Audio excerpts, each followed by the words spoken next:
Hello everyone, সবাইকে স্বাগতম জানাচ্ছি। আমি অমিত কুমার। আমার এসটিএল সিরিজের নতুন ভিডিওতে আজকে আমি আপনাদের সাথে আলোচনা করতে চলেছি ইউটিউবের ভিডিও কি করে এসটিএমএল পেজের ভিতরে আপনি শো করাতে পারবেন সেই বিষয়ে। তো চলুন আমরা শুরু করি।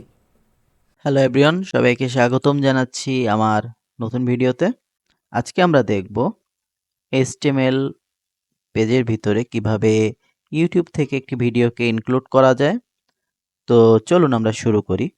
তো এখানে আমরা নোটপ্যাড ফাইলটি রেখেছি কোডটিকে লেখার জন্য, ব্রাউজার ফাইলটি এখানে রেখেছি আউটপুট দেখার জন্য, এবং ফোল্ডার রেখেছি ফাইলগুলোকে অ্যাক্সেস করার জন্য। তো আমরা এখানে একটি ফোল্ডার ক্রিয়েট করে নেব।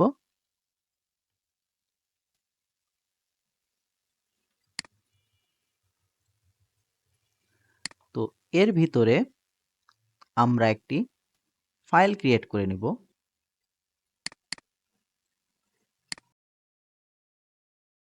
নিউ ডকুমেন্ট ফাইল ক্রিয়েট করে নিলাম। নিউ ডকুমেন্টের .txt ফাইল থেকে HTML এক্সটেনশনটি অ্যাড করলাম এবং এর নাম সেভ করলাম index.html নামে। তো এখানে index.html নামে তৈরি করার ফলে আমাদের HTML পেজটি তৈরি হয়ে গেল। এরপর আমরা index.html কে নোটপ্যাডে ওপেন করলাম এবং এটিকে আউটপুট দেখার জন্য ব্রাউজারে ওপেন করলাম।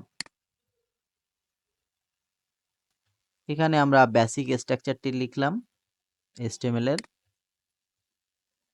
তো যেহেতু আমাদের আজকে HTML পেজের ভিতরে ইউটিউবের ভিডিওটি অ্যাড করা দেখব, এই কারণে আমি টাইটেলটি অ্যাড করছি HTML ইউটিউব ভিডিও। তো এখন আমরা এখানে ইউটিউব ভিডিওকে ইনক্লুড করার জন্য প্রথমে নিউ ট্যাব ওপেন করি এবং আমাদের ব্রাউজারে ইউটিউবকে ওপেন করি। তো এখানে আমরা ইউটিউবকে ওপেন করলাম এবং এখানে আমরা প্রথমে একটি ভিডিওকে ওপেন করি।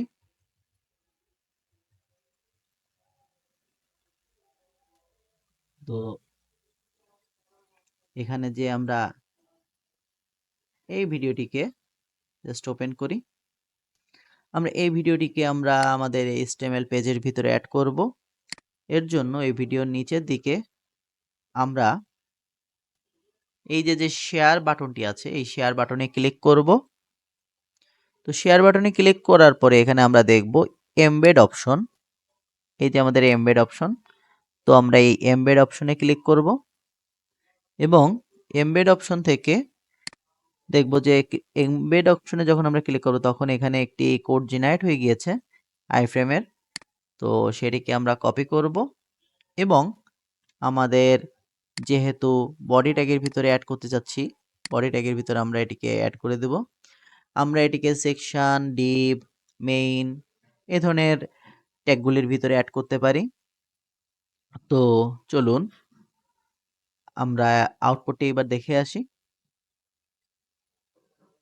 দেখুন এখানে আমাদের HTML এর ভিডিওটি HTML পেজের ভিতরে আমাদের ইউটিউবের ভিডিওটি অ্যাড হয়ে গিয়েছে। তো আশা করি এই ভিডিওটিকে আপনারা বুঝতে পেরেছেন। ধন্যবাদ।